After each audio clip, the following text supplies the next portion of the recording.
If I'm practicing Bhakti Yoga, I will try to do it not for my sake, but as a service to God. And if I achieve perfection in Bhakti Yoga, I will be doing everything which I do, even breathing or sleeping, not for myself, but for God.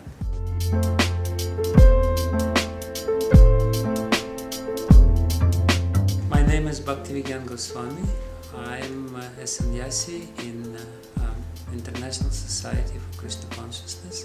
I'm practicing Bhakti Yoga for many years of my life.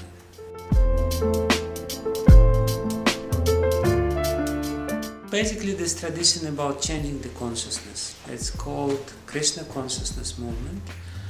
And we want to change the normal consciousness on God consciousness. To be conscious of God, to understand the meanings of life and the happenings of this world from God's perspective. Change of the consciousness implies change of our identity. And usually the name represents identity. Our previous name, which was given to us by our parents, signifies our material identity. And therefore, when we come to this tradition and we are serious enough to commit ourselves to this path, to this practice, it signifies that we want to change our identity. We want to become spiritual beings rather than materially oriented beings. And therefore, we change the name. And my name specifically means Bhakti means love, Bhakti means devotion, Bhakti means service. And Vijnana means realization, experience, and Goswami means somebody who can control his senses. So the name basically is it's not a name, it's rather a title. So it signifies something, and that's according to our tradition. We change the name to aspire for certain qualities reflected in the name.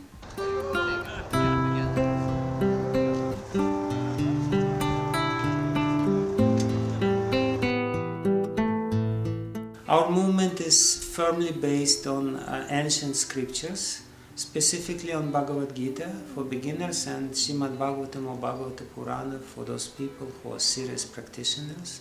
There are some other scriptures like Upanishads or Dharma Shastras or some other things, but these two main philosophical books, Bhagavad Gita and Srimad Bhagavatam, are the basis of our movement. I study these books as much as I can, and when I preach, I share my understanding, my realization. I apply these teachings in my life, and also I share with people what works, what doesn't work, and how the best way to apply it in the life, and what are the difficulties and impediments. In any process, you have the theory, which is written in the books. You have the experience, which is coming from the practice.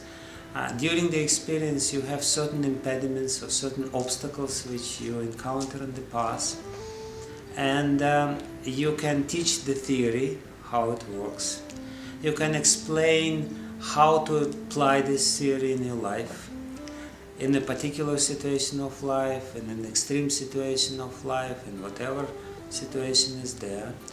And also you explain to people what obstacles they will encounter and how to overcome these obstacles.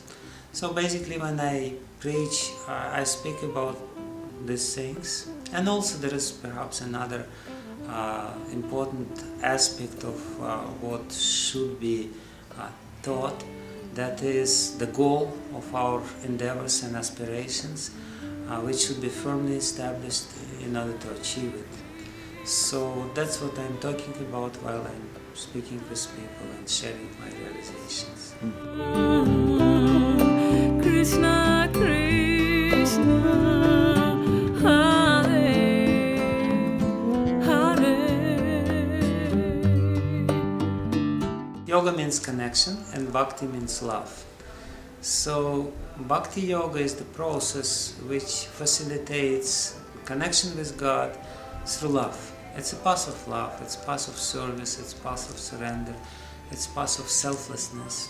Normal yoga is the process which helps person to isolate his mind and quiet his mind, and by quieting mind one can achieve some experience beyond the senses. Some amazing experiences coming when somebody is completely absorbed. By this process you can only achieve your soul, isolate your soul from the turbulent and agitated mind, and understand the reality of the soul, the existence of the soul, the consciousness which is emanating from the soul.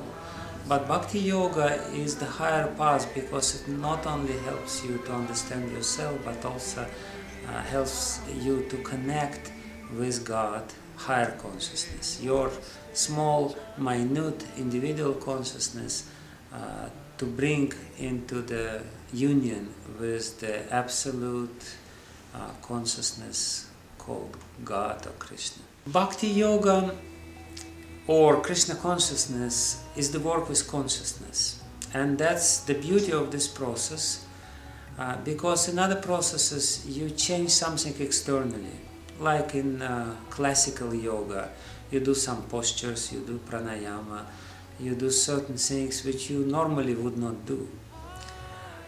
In karma yoga you do some rituals, you chant certain incantations and hymns, and you do fire sacrifices. You change your activity. But in Krishna consciousness or Bhakti Yoga, you try to change your consciousness. You may continue doing the same thing which you were doing before, but with different consciousness, with different motivation. So the essence of Bhakti Yoga is to change consciousness and live the life which you lived before, but with the different intentions, different goal in mind, and different motivation.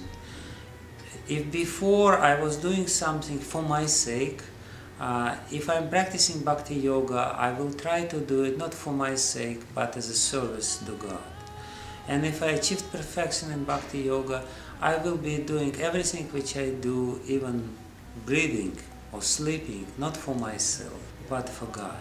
So as far as the technicality is concerned, the process is how you change your consciousness from selfish consciousness concentrated upon our needs and desires to universal, very broad consciousness which includes even God in your picture and brings about love.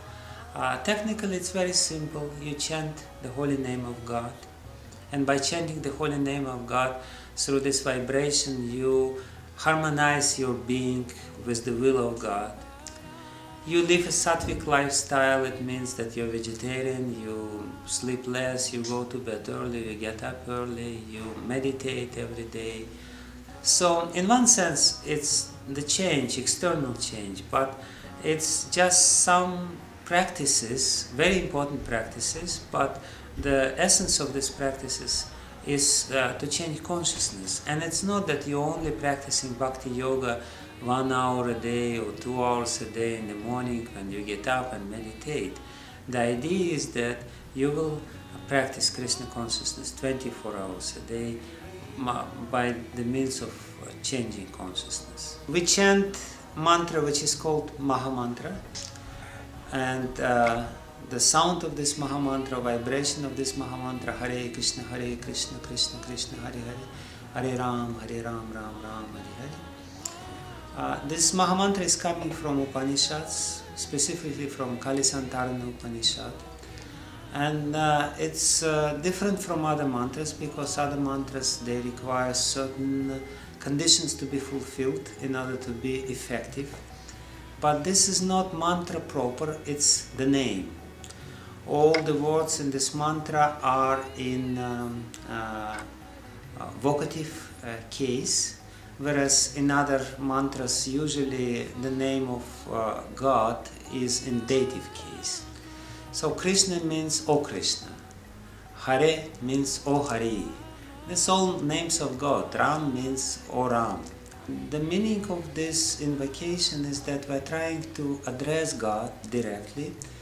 We're trying to call upon Him. We're trying to invoke His mercy upon us. We're doing it while counting on our beats, which are there. Every day we have to chant certain number of these mantras to keep our consciousness being cleansed through this vibration. One essential part of our spiritual practice is chanting of mantra on the beats, but even more powerful process is congregational chanting, when so many people come together and loudly chant the same mantra. It gives an amazing effect of binding people of different creeds, different understandings, different ages, different walks of life, because they're all invoking mercy of God, they're all chanting the same words, and they're all tuning up with each other. And that practice is very powerful, because by this practice you can concentrate your mind completely. By this practice you learn how to cooperate with others. You feel very close connection with other fellow people who chant the same mantra. You feel surcharged by the beauty of the music and the sound of mantra.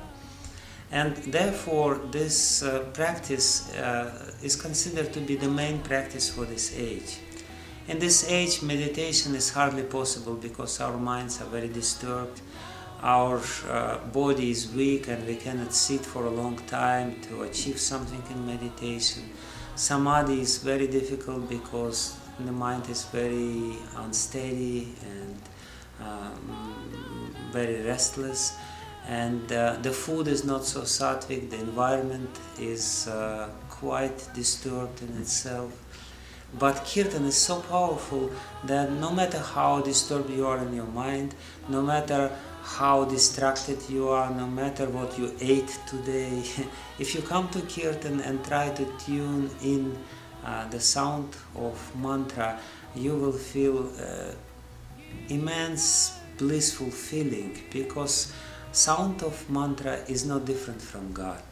And ultimately when we chant, we get the connection with God, and through this connection we get the most important quality of God, His mercy and His bliss, His ananda, His immense joy, which is His nature. So that's the best practice, and everyone, even complete newcomer who doesn't believe in anything, can feel a lot of enthusiasm and joy just by joining Kirtan.